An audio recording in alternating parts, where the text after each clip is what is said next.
Without any delay मैं स्वागत करता हूं, इस्तकबाल करता हूं मुस्लिम सेलिना जी का। मुस्लिम सेलिना जी, आपका इस्तकबाल है। और कमेंट में बताएं कि मुस्लिम सेलिना जी को कौन कौन अभी तक याद रखा है। ये कमेंट में जरूर बताइएगा। मुस्लिम सेलिना जी, आपका इस्तकबाल है। Thank you so much. सब कैसे हैं? आप कैसे हो साहिल? ठीक है। मुस्लिम सेलिना जी, आपको थोड़ा इसके माइक के नजदीक आना पड़ेगा ताकि अच्छा आपकी आवाज जो है थोड़ा ऊंची आए। मैं थोड़ा माइक में भी यहाँ से भी बढ़ा देता हूँ आवाज। अच्छा, आवाज सही आ रही है? जी हाँ, बोलिए। और कैसे हो साहिल आप? जी मैं भी ठीक हूँ। आप कैसी है? बिल्कुल ठीक, फाइनली। फाइनली। और यानी आपने काफी मुसीबतें तकलीफ उठाई, लेकिन बहुत आप बहुत ज्यादा। फिर आप आ गई है। क्या मसला माजरा है? बस पहले कुछ ऐसी सिचुएशन हो गई थी कि मुझे था कि मैं नहीं जा सकती। हम्म। प्रॉब्लम मतलब ट्रेड्स थे बहुत सारे, और बहुत प्रॉब्लम हो रहा था, लाइक फजल हमदर्द की तरफ से। और पता है आपको कि किसकी ये तरफ से? कौन है? किसकी तरफ फजल से? हमदर्द, मुफ्ती फजल हमदर्द, और एक मुफ वो जुबैर कुरैशी। मुफ्ती फजल हमदर्द साहब और जुबैर कुरैशी आका नबेदा, इन्होंने नबीदा। इनको बहुत तकलीफ दिया है। आप सोचो कि मुफ्ती फजल हमदर्द साहब जो इतना अच्छा बनने का जो ढोंग करते हैं, पर्सनल लेवल पे इन्होंने सेलिना जी के साथ यानी इनको डराया, धमकाया, क्या कुछ नहीं किया। सेलिना जी जरा बताइए। पहले स्टार्टिंग में तो मैं जानती नहीं थी फजल हमदर्द को, बट बहुत सारा मतलब मैसेज करे कि आप जो है वो यासिर नदीम अलवाजी से माफी वगैरह मांगो। और मैं थोड़ी अपनी जिद पे थी, मैं क्यों मांगू, और ऑब्वियसली मैं क्यों मांगती। और इस बात को मैं जरूर डिस्कस करूंगी, कोई एक अलग से मेरी स्ट्रीम रखो। तो हम्म। मैं पूरी इस चीज को डिस्कस करूंगी। आज मैंने सोचा चलो मैं ज्वाइन करती हूँ। मैं सुन रही थी, अभी एक बंदा आया था लास्ट टाइम, कोई इस्लामिक क्लिप के नाम से, हम्म। जो बात कर रहा था आइडम से। तो अगर तो वो सूफीज्म से है, तो उनके लिए मैं तो ये कहती हूँ, क्योंकि पहले मुझे भी लगता था कि जो सूफी हैं वो थोड़े से सही हैं, उनको मासूम है। लेकिन जब से मेरी खुद फिलोसफर से, सूफी फिलोसफर से बात होने लगी, डिस्कशन होने लगी इस्लाम के ऊपर, तो वो बातें आगे फैलती रही, जाती रही, लोगों तक पहुंचती रही। अब पर्सनली बातें हो रही थी, तो वो ग्रुप्स वगैरह में सेंड हो रहे थे मेरे मैसेजेस, हर चीज। तो वहां से भी मुझे प्रॉब्लम्स शुरू हो गई। तो अच्छा, पता उससे नहीं, हो पहले सकता है। Selina ji, I am really sorry, मैं आपको इंटरप्ट कर रहा हूँ। मैं जी चाहता हूँ जी। कि आप ये बताएं कि मुफ्ती फजल हमदर्द साहब ने आपको क्या धमकी दी थी, कुछ बता सकते हैं? धमकी ये दी थी कि कैनमिस का, जब मैं माफी नहीं मांग रही थी यासिर नदीम अलवाजिजी से, तो उनको ये था कि फिर तुम्हारा जो अंजाम है बहुत बुरा होगा। अब वो डायरेक्टली कुछ बोल भी नहीं रहे थे, अंजाम बुरा होने का मकसद क्या है, मतलब क्या है, ये कहने का उनका।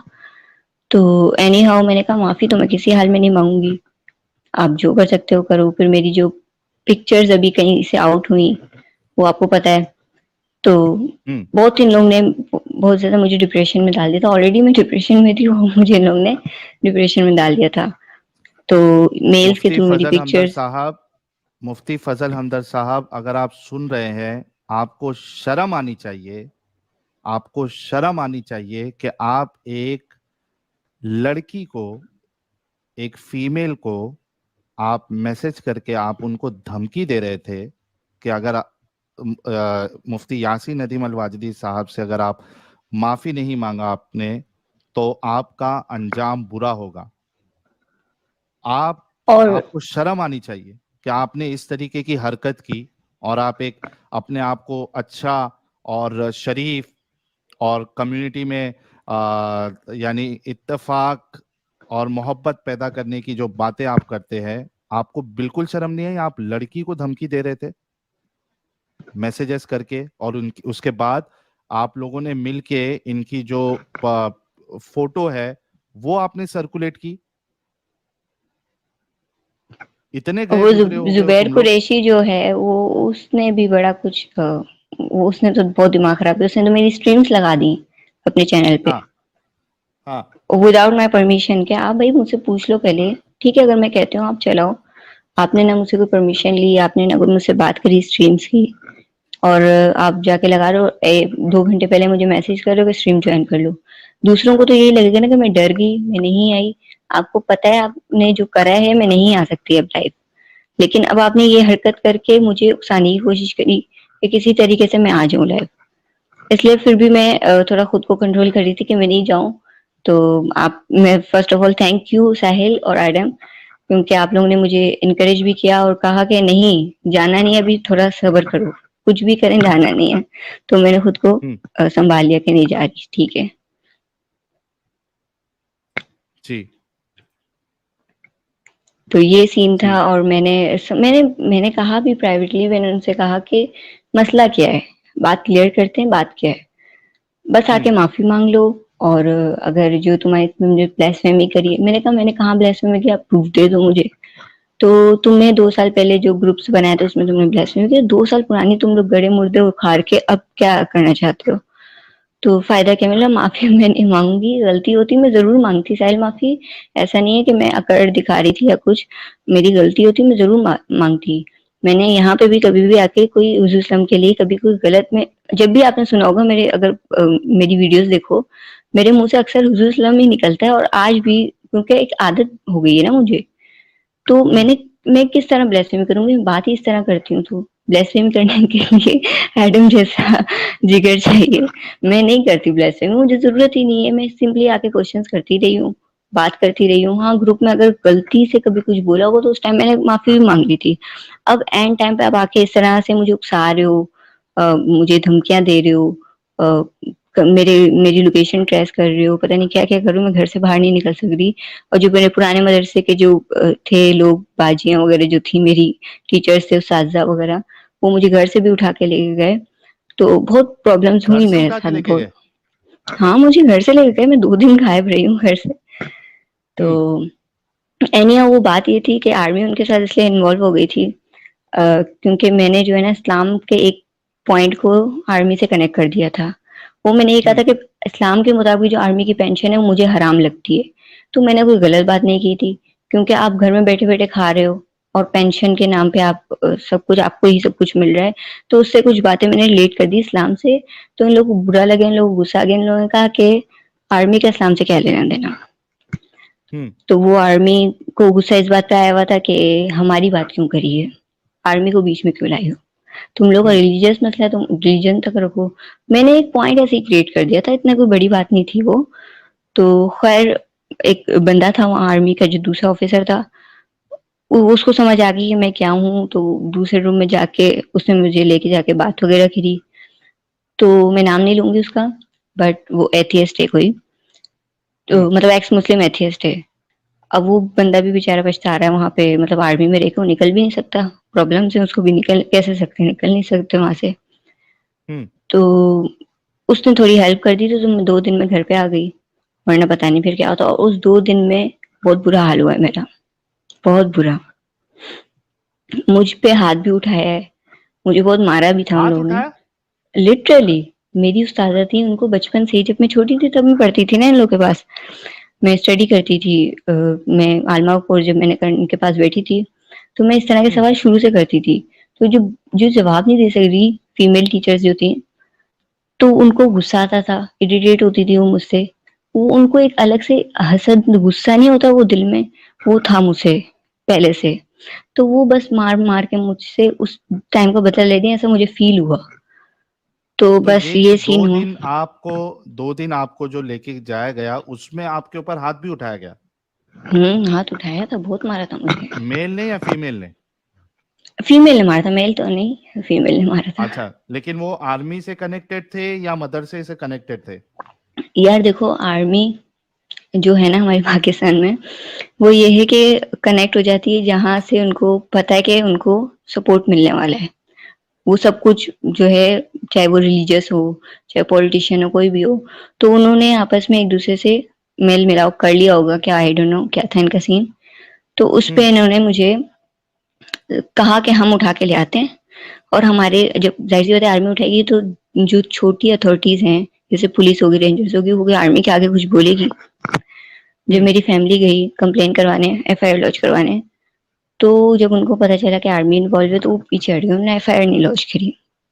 हम्म क्या कहा भाई बड़ी अथॉरिटी है, हम नहीं कुछ कर सकते, ये बात हम्म थी।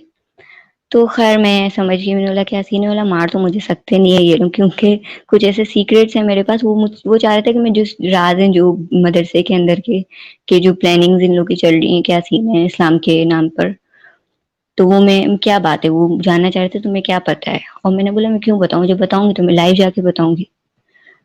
तो उस चीज पे थोड़ा उनको गुस्सा आया हुआ था, उस चीज पे भी काफी हम्म मारा था मुझे। लेकिन लिटरली उस दिन मैं कभी भूलूंगी नहीं, ये 2 दिन। लेकिन अब तो मैं रिलैक्स हूँ, अब कोई टेंशन नहीं है। यार, अगर पाकिस्तानी गवर्नमेंट अगर सुन रही है और वहाँ कोई ह्यूमन राइट नाम की कोई चीज़ है, तो यार ज़रा देखो कि आपके पाकिस्तान में क्या चल रहा है।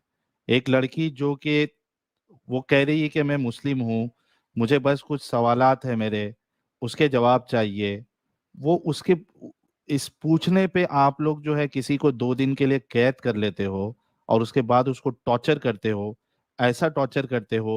और उसके बाद ये मुफ्ती उनको धमकी देते हैं और ऐसा टॉर्चर करते हो कि वो डिप्रेशन में आ जाती है। ये है तुम्हारा ह्यूमन राइट्स?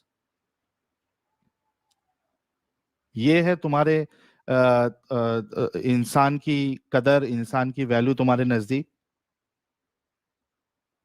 इतने गिरे हुए हो आप लोग? ये है फ्रीडम ऑफ रिलीजन आपके वहां पे? किसी को इस तरीके से टॉर्चर करना? यहाँ तो कोई फ्रीडम ऑफ रिलीजन नहीं है, यहाँ पे आप हर दूसरे घर में देखोगे तो औरत के ऊपर जो टॉर्चर हो रहा है, और जो टॉर्चर शहरी होती है, मुझे तो उन पे हैरत होती है। वो कहती है कि हाँ ठीक है, अगर ये लोग हमें मारेंगे तो हमें अच्छा बुरा कैसे पता चलेगा। तो मैं कहती हूँ बेवकूफ तुम लोग में वाकई अकल नहीं, कुरान में सही लिखा है। तो मैं उन लोगों को भी क्या बोलूं, क्योंकि कुछ ऐसी लड़कियां थी मेरे साथ भी जो मुझे उस टाइम सपोर्ट कर सकती थी जब मेरे साथ ये सब चीजें हुई। वो अगर स्टैंड लेती, अपने फादर से बात करती, उनके उनके भी आर्मी में थे लोग, तो वो सेव कर सकती थी, 2 दिन मैं घर से बाहर नहीं रहती। अब देखो यार, जिस सोसाइटी में मैं रहती हूँ उस सोसाइटी में ये होता है कि 2 दिन घर से बाहर गई, मार तो खा के आई थी, लेकिन थोड़ा सा है ना यार, जो टिपिकल माइंडसेट है ना फैमिली का, वो थोड़ा चेंज, हम्म कुछ किया तो नहीं। लाइक जब मैं जिस दिन घर पे आई, आप देख रहे हो आपकी बेटी को लगा है बहुत प्रॉब्लम में, पेनफुल था वो सब कुछ। तो मुझे समझ नहीं आ रही थी क्या हो गया मेरे साथ। लिटरली एक शॉकिंग था सब कुछ वो सब ना। तो जब घर आई तो सवाल सबसे पहले क्या, अच्छा कुछ किया तो नहीं उन्होंने। मेरी शक्ल देखो, आपको दिख नहीं रहा मेरे साथ क्या किया होगा उन्होंने। तो एनी हाउ ये मेरी फैमिली की भी वो नहीं है, एक सोसाइटी ऐसी है। तो क्या कर सकते हैं, उनका माइंडसेट ही शुरू से इस तरह का बना हुआ है औरत के लिए। और क्यों हम्म ऐसा है, क्योंकि औरत का मतलब ही पता है आपको क्या होता है। अगर अरबी से औरत का मतलब वो समझे, उस दिन हमारी इसी चीज पे डिस्कशन हो रही थी कि औरत का मतलब होता है प्राइवेट पार्ट जो है।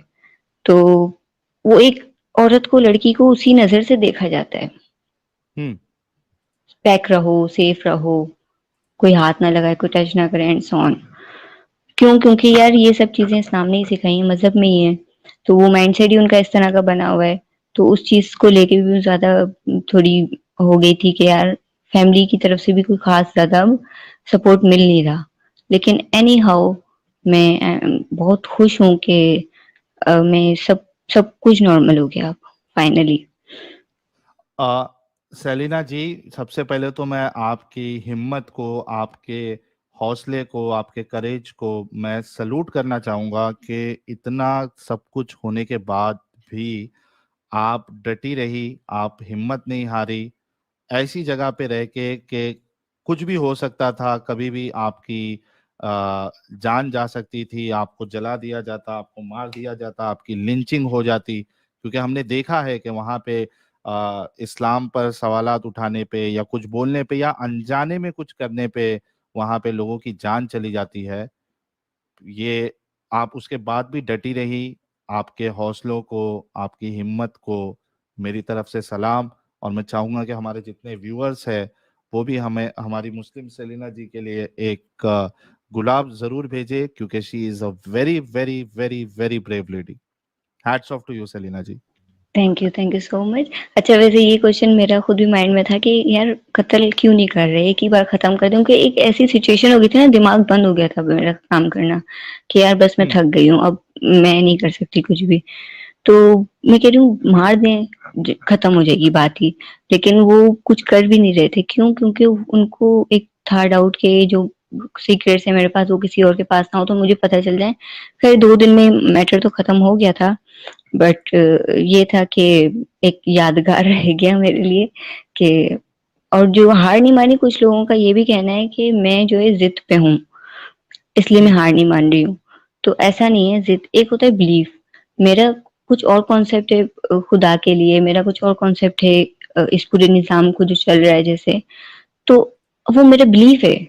अब जिद की बात कहाँ से आ गई मुझे इसमें नहीं पता। उनको लग रहा है कि शायद मेरी एक जिद है, मैं जो चीज मानना ही नहीं चाह रही हूँ उसको मान ही नहीं रही हूँ, जो चीज मुझे सही लगेगी ही नहीं तो मैं उसको मानूंगी कैसे। तो ये है, बिलीफ की बात होती है तो बिलीफ को कुछ कह नहीं सकते। अब जैसे आपका बिलीफ है फॉर एग्जांपल मुसलमानों का कि भाई हुजूर आखिरी प्रॉफिट है, भाई ना देखा है आपने, ना कुछ सही है उनके बारे में हदीसों में या कुछ भी, फिर भी आप मान तो रहे हो ना उनको आखिरी नबी। तो इसी तरीके से हम्म। मेरा एक अलग बिलीफ है, तो इसमें जिद की कोई बात नहीं है, एक ईमान की बात है। मुझे नहीं समझ आ रही वो चीज, तो मैं नहीं समझती, नहीं मान रही उसको, खत्म बात। इसमें जिद का कहीं पे भी कोई लेन देन नहीं है। एडम भी जुड़ चुका है। एडम, अपने आपको तो अच्छे से पता है हमारी मुस्लिम सेलिना जी कितनी तकलीफ और क्या क्या टॉर्चर इनको किया गया, क्या कहना चाहेंगे आप? यार साहिल भाई, ये तो मेरे ख्याल में असली किस्म का मसला है। और हम सब जानते हैं कि जैसे ही घर वालों को थोड़ा बहुत पता लगता है तो ये मसला तो आता है। और मैं इनकी बहादुरी को सलाम करता हूँ कि एज ए फीमेल ये इस लेवल के ऊपर खड़ी हुई हैं। तो फीमेल्स के लिए सबसे ज्यादा मसला होता है। हम तो फिर भी मर्द हैं, हम लोग सह लेते हैं और हम लोग कुछ ना कुछ कर ही लेते हैं। But as a female I would salute her कि वो इस लेवल के ऊपर स्टैंड लिया। क्योंकि देखिए जवाब उनके पास नहीं। अगर आप इनकी बातें भी देख लेना तो इनकी बातों में एंड में क्या है, इनकी बातों में एंड में क्या है कि यार देखो जरा कितनी, ये ले पकड़े, ये ले, लानत है ऐसे दीन पर। अच्छा ये नहीं दीन पे कह रहे हैं, थैंकफुली, चलो अच्छी बात है। तो देखिए इनकी बातों से भी पता लग रहा है कि उन लोगों के पास भी जवाब नहीं है जो ये इनकी बात है, और वो इनको कह रहे हैं तुम हद धर्मी भी आई हुई हो। अभी आप ये देखो कि ये एक स्टैंडर्ड सेंटेंस होता है, स्टैंडर्ड सेंटेंस होता है मुसलमानों का एट द एंड, कि आप हठधर्मी भी हाँ, आई जब हो। वो उनके पास कोई जवाब नहीं होता तो बस वो यही होता है कि ये जिद पे आई हुई है, इसको समझना नहीं है, तो अब ये नहीं समझेगी। तो एनी हाउ अगर अगर बात करें कि फिर वो गुमराही वाली बात आ जाती है कि कौन गुमराह कर रहा है, मैं तो समझना चाह रही हूँ, मैं तो खुशी खुशी आपके पास आ रही हूँ, मुझे जवाब दे दो। बट नहीं मिल रहा, और अगर मिल भी रहा है तो सेटिस्फाई नहीं हो रही, तो इसमें मेरी क्या गलती है? मेरी तो सेटिस्फाई गलती की नहीं है छोड़े, मेरे। जवाब मिल ही नहीं रहा, जवाब है ही नहीं, जवाब है ही नहीं, देने के मिल लिए नहीं रहा। आते हैं वो कहते एडम, हैं, देने के लिए आते हाँ हैं, वो हाँ। नहीं, वो कहते हैं तो जवाब जरूर देते हैं, कि जब आप उस जवाब को कुरेदेंगे तो जवाब फट हम्म। जाएगा। हाँ, जैसे ही वो आप फिर वो ये देखें, बात आ गई ना, जिद जिद वाली, तुम निकालना चाह रही हो पॉइंट्स, तुम हाँ निकालना निकालना नहीं चाह चाह रही रहे हो। भाई, आपके ये प्रॉब्लम है। द आंसर इज जी। कि ये आपके आइडियोलॉजी के अंदर ये प्रॉब्लम है। Otherwise don't follow this ideology, that is stupidity. ठीक है, क्योंकि देखिए हम्म। ये प्रॉब्लम है। अगर अल्लाह ने ही सब कुछ कर रखा है और उसी ने कर रखा है तो ये सिर्फ एक नाच है। वो क्या था साहिल भाई, कव्वाली कौन सी थी, याद करें वो क्या थी यार? ये एक गोरख धंधा है। ठीक गोरख है, धंधा है, हाँ। हाँ, अब वो अल्लाह ने गोरख धंधा अगर मचा रखा है, then you can't do jack about it. So exactly. ये वो उनका ये पॉइंट जो है कि क्या नाम है इसका, भाई अल्लाह की मर्जी, हर चीज में अल्लाह का वो जो प्लान है कि यार इसमें अल्लाह की बेहतरी है, और प्लान नहीं, अल्लाह मकर है। The word in the Quran is मकर, डिसेप्शन है अल्लाह की, हाँ, कनिंगनेस है अल्लाह की। ये सही सही सही वही चीज। अब वो चीज जब आपकी है ऑलरेडी, पहले तो जब इस्लाम को पढ़ते हैं ना, फॉर एग्जाम्पल जब इस्लाम को स्टडी करते हैं, तो आपका पहला पहला कॉन्सेप्ट अगर ना अगर आप सही 5 टाइम की नमाज पढ़ते हो, दुआएं अल्लाह से कर रहे होते हो, तो आपको तो वो कॉन्सेप्ट ही खत्म हो जाएगा, भाई दुआ करने से भी कुछ होता है। मैं वो, सीधा सीधा अच्छा, आपका। हाँ। लेकिन दुआ भी तो अल्लाह ने लिख दी है ना आपकी तकदीर में। The whole thing is planned, so it's all like, आप अल्लाह के कहे के बगैर, अल्लाह की मर्जी के बगैर कदम नहीं उठा सकते, दुआ कैसे कर सकते हैं? एग्जैक्टली। तो दुआ द करेंगे तो वो होल भी अल्लाह थिंग की इज मर्जी प्लान्ड। से। Exactly. सही। That's how silly it is. But खैर मैंने फिर उनकी बात पे मैंने वो नहीं करा। वो जब उस टाइम जो सिचुएशन रही है मेरी, और एग्जैक्टली आप सही बोल रहे हो, एक औरत के लिए, एक लड़की के लिए बहुत प्रॉब्लम क्रिएट होता है, वो भी तब जब वो एक ऐसी सोसाइटी में हो जहाँ पे आपके इर्द गिर्द और जो आपके फैमिली मेंबर्स हों, खानदान वाले, वो कट्टर मुस्लिम हैं, कट्टर बरेलवी हैं, और ऐसे हैं कि भाई खत्म, मुस्लिम के बारे में बात बोली खत्म, कत्ल, इनको तो मैं कत्ल कर दूंगा, ऐसे लोग हों अगर आपके इर्द गिर्द, तो बहुत मुश्किल होता है कि निकलें सिचुएशन से। अभी तक मेरी फैमिली को कुछ पता नहीं है, बट फिर भी आ, एक उनको है ना कि वो कहते हैं कि भाई तुम अपनी स्टडी पे कंसंट्रेट करो, इन सब चक्करों में नहीं पड़ो। मैं उनको चाह रही हूँ कि मैं उनको बताऊं कि जो आप लोग कर रहे हो ये चीज गलत है। जो मेरा बिलीफ है, एक बार उसको समझने की कोशिश करो। अगर आपको लगता है मेरा बिलीव करे तो आप मुझे आके समझा दो, मैं समझने की कोशिश करूंगी। That's it.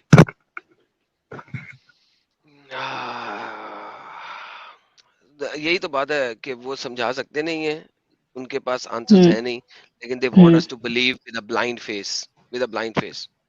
वो बट ब्लाइंड कहीं फेस पे फिर मानते हैं। मुझे ये होता है कि जैसे मेरी एटलीस्ट मेरी फैमिली जो है ना, वो उस उनको मैं थोड़ा सा ये कहती हूँ कि वो अच्छी है। उनके लिए कोई हिंदू बुरा नहीं है, उनके लिए कोई क्रिश्चियन बुरा नहीं है, उनके लिए कोई एथियस्ट या एग्नोस्टिक बुरा नहीं बिकॉज है। दे आर मुनाफिक सब मुस्लिम्स इंसान ना, है। दे आर मुनाफिक मुस्लिम्स, दे आर अगर ऐसे गुड ह्यूमन मुनाफिक बीइंग्स। मुस्लिम हाँ, डजंट मैटर। गुड ह्यूमन मेरे लिए बीइंग्स फिर बट ऐसे मुनाफिक मुनाफिक अच्छे मुस्लिम्स। हैं। सीरियसली, फिर ऐसे मुनाफिक बहुत अच्छे हैं। मैं यही कहता हूँ बार बार हम्म सलीना जी के, अगर आप मुनाफिक मुसलमान हो ना, तो आप एक हम्म अच्छे ह्यूमन बीइंग हो। हम्म, जैसे ही आप मुनाफिक मुसलमान नहीं रहते और आप पक्के वाले मुसलमान हो जाते हो, तो आप गुड ह्यूमन बीइंग नहीं रह सकते। दैट इज द सही थिंग। सही। You have to be a मुनाफिक मुस्लिम to be a good human being. सही। और ये जब एपिफनी मेरे ऊपर हुई थी ना, ये जब एपिफनी मेरे ऊपर हुई थी, उस वक्त हम्म मेरा इस्लाम से जो है ना, बेसिकली उस वक्त मेरा इस्लाम के ऊपर से एतमाद जो है ना, वो हट गया था ऑलमोस्ट। लाइक हम्म ये जब मुझे ये सारी चीज मैंने देखी, वहां पे जाके जो है ना, मेरा ये जो कट्टरपंथी है ना, वो मेरे दिल में से निकली थी। यहाँ पे जाके मैं हिलना शुरू हुआ था और मैंने समझना शुरू किया था दोबारा कुरान को, एक बार फिर दोबारा जब पढ़ा था, वो इस लेवल पे पढ़ा था कि यार, जिस वक्त मुझे ये पता लगा था कि यार, I can not be a good human being if I am a good Muslim.